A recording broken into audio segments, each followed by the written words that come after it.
A cidade de São Paulo possui mais de 810 mil pessoas com algum tipo de deficiência. Quando falamos em nível nacional, são mais de 15 milhões de pessoas, ou seja, uma expressiva parcela da população brasileira. E no programa de hoje, vamos falar sobre como tem sido o cumprimento das legislações que garantem os direitos das pessoas com deficiência e o que poderia ser feito para melhorá-las. Participa remotamente do programa de hoje o Dr. Tiago Lúcio, que é secretário adjunto da Comissão dos Direitos da Pessoa com Deficiência da OAB São Paulo. Dr. Tiago, qual é a importância da Comissão da Pessoa com Deficiência na OAB São Paulo? A importância da comissão é defender, divulgar e garantir o cumprimento dos direitos das pessoas com deficiência.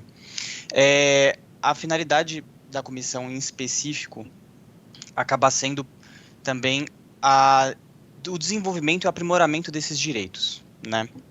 Garantindo a plena integração e inclusão da pessoa com deficiência aqui no estado de São Paulo. Por que você acha que é necessário uma comissão de direitos da pessoa com deficiência na OAB São Paulo? Isso é necessário por dois motivos. Primeiro, porque tem uma questão específica do direito das pessoas com deficiência que ele não é definido de uma forma delimitada. Então, existem vários campos para conseguir estudá-lo e estruturá-lo. Então, é importante uma atuação conjunta de diversos profissionais focados nisso e delimitado um espaço para esse tratamento. Outro ponto, que é o segundo, é o fato de que os direitos das pessoas com deficiência ainda não são conhecidos por muitas das pessoas e muitas vezes por isso desrespeitados. Então, essa é a necessidade de ter uma comissão específica. Então, vocês trabalham além da ordem, né, de colocar os direitos da pessoa com deficiência, fazê-la cumprir, você também trabalha na divulgação disso, é verdade? Isso. Na verdade, eu poderia dividir o trabalho da comissão em três âmbitos. Um é dentro da própria OAB, que é tentando congregar as outras comissões. Atualmente, a gente tem 240 subseções e 70 comissões de direitos das pessoas com deficiência. Então, a nossa comissão ela tenta congregar essas comissões e criar uma base mínima de integração entre elas, justamente para conseguir promover esses direitos, né? O segundo âmbito de atuação seria junto à sociedade civil, que seria realizando palestras, promovendo o conhecimento desses direitos e o debate a público, justamente para conseguir que são direitos que ainda estão em processo de evolução, né? Para justamente garantir uma melhor conquista e adequação que consiga suprir as necessidades das pessoas com deficiência. E o terceiro âmbito seria junto às autoridades. Nós acabamos enviando ofícios, representações às autoridades como verificamos descumprimentos dos direitos das pessoas com deficiência. Eu queria um pouquinho mais fundo nesse assunto, doutor Lúcio. As leis, de uma maneira geral, elas dependem de interpretação. A gente fala assim, o juiz interpreta dessa forma, por isso existe o Supremo Tribunal, que tem 3 votos a 7, tem outro que tem 2 a 2, e cada um pensa ou interpreta de uma forma. No caso das leis do direito da pessoa com deficiência, também existe, com certeza, existem interpretações. Então, vocês treinam os advogados para entender melhor, para que haja um entendimento global em cima dessas leis? Sim, nós temos um trabalho interno da comissão de aprimoramento dos seus integrantes. A ideia é justamente gerar uma capacitação dos integrantes, assim como possibilitar que a sociedade civil seja capacitada a lidar com esses temas, né? Para te dar um exemplo, a nossa comissão ela tem uma estrutura um pouco diferenciada. Nós temos grupos de trabalho e núcleos especializados. Os grupos de trabalho, eles basicamente vão lidar com aspectos específicos da vida das pessoas com deficiência, lidando com esses direitos específicos. Por exemplo, nós temos o grupo de trabalho relativo a trabalho e relação de emprego, nós temos o grupo de saúde e reabilitação, o grupo de esporte, turismo e lazer, acessibilidade e mobilidade urbana, e alguns outros, eventos de comunicação. Temos diversos grupos de trabalho justamente para conseguir lidar com os temas em específico. Além disso, nós temos os núcleos especializados. Os núcleos especializados, eles servem para lidar especificamente com cada um dos tipos de deficiência. Temos o grupo especializado de deficiência física, sensorial, mental e intelectual. transtorno do espectro autista e doenças raras, né? Nós unimos transtorno do espectro autista e doenças raras em um grupo específico por questões de organização interna da comissão, mas é basicamente isso. Aprofundando só mais um pouquinho, vocês também conversam, treinam, ensaiam, sei lá, ou dão cursos para os juízes? Na verdade, os magistrados também possuem, dentro de cada tribunal específico, algumas comissões que lidam com direitos de pessoas com deficiência, e nós temos interlocução com essas comissões também. Mas a atuação acaba sendo de uma conversa para ter uma defesa conjunta. Por exemplo, ano passado nós realizamos um fórum regional de direitos das pessoas com deficiência. E alguns magistrados, inclusive servidores públicos e outras autoridades do judiciário foram chamados a participar desse fórum e participaram. Então, assim, para a defesa dos direitos das pessoas com deficiência, é necessário se ter uma interlocução não só entre os entes do judiciário, como também da sociedade civil.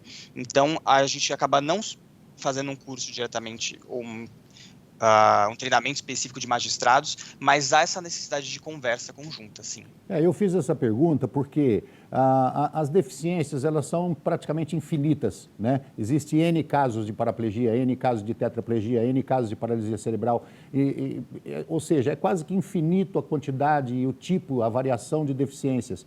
Então, os juízes precisam de ter um conhecimento mínimo da questão da pessoa com deficiência, o que é a deficiência, como ela age, qual é a graduação dessa deficiência, para que ele possa fazer com que a lei seja cumprida, né?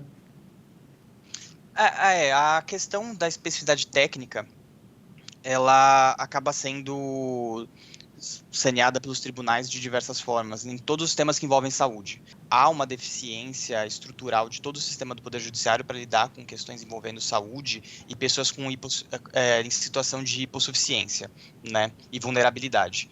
Então, isso vai desde questões econômicas, né, o Poder Judiciário ele não está feito a receber pessoas em situação de extrema pobreza desde sua origem, e isso foi melhorando. Hoje em dia nós estamos em condições boas, mas ainda há muito o que se melhorar. Isso envolve também pessoas em situação de vulnerabilidade como, por exemplo, as pessoas com deficiência. Então, é um trabalho árduo de se conseguir trazer esse tipo de capacitação. Realmente eu acredito que seja muito difícil. Doutor Tiago, quais são as principais leis que as pessoas com deficiência podem contar hoje? Quais as principais que eu digo assim, que elas vão usar no dia a dia, que seja mais importante para a vida dessas pessoas? Quais são as principais leis que a pessoa com deficiência pode contar? Olha, aproveitando, só fazendo um gancho com essa sua pergunta, a comissão agora está elaborando um guia de direitos, né? Existe uma série de disposições normativas que tratam sobre as pessoas com deficiência. Acho que aqui a gente deve direcionar as coisas principalmente na Lei Brasileira de Inclusão. Ela, eu acredito que é o marco essencial para lidar com isso. E assim como tem questões envolvendo o direito do trabalho, a saúde, a previdência, mas eu acredito que, assim, dizendo logo de começo, a Lei Brasileira de Inclusão é essencial. Assim como, talvez no âmbito da saúde, o sistema SUS tem diversas normativas que tratam a respeito, né? Nós tivemos, obviamente, muitos avanços a partir da Constituição, depois do Código Civil, dos direitos civis, culminando com a LBI, que é a Lei Brasileira de Inclusão.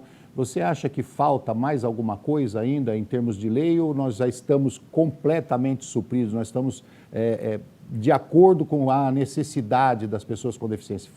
Você acha que falta mais lei, falta aprimorar mais alguma coisa? Falta sim aprimoramento, principalmente para lidar com essas especificidades que você até comentou com relação às deficiências. Porém, eu acho que a gente está num momento que ele é ambíguo. Nós temos, falta ainda algumas leis, porém ainda é necessário efetivar os direitos. Essa é uma pauta essencial agora, que é justamente conseguir trazer esses direitos no dia a dia, né? Por exemplo, agora, né, com a questão da pandemia, nós temos uma situação muito peculiar que envolve, né, a necessidade de uso de máscaras, porém boa parte da comunidade surda tem necessita, por vezes, de verificar a movimentação da boca para conseguir realizar sua comunicação. E a máscara inviabiliza isso. E existem tipos de máscara que são com uma espécie de material transparente, que é justamente para viabilizar isso. Isso é uma coisa que poucas pessoas sabem, né? Que tudo isso no dia a dia é necessário conversa e justamente publicizar que existem outras alternativas para se conseguir fazer o que a gente precisa fazer no dia a dia. Ok, estamos conversando com o advogado Tiago Lúcio sobre o trabalho da Comissão da Pessoa com Deficiência da OAB São Paulo. Vamos para um rápido intervalo e já voltamos.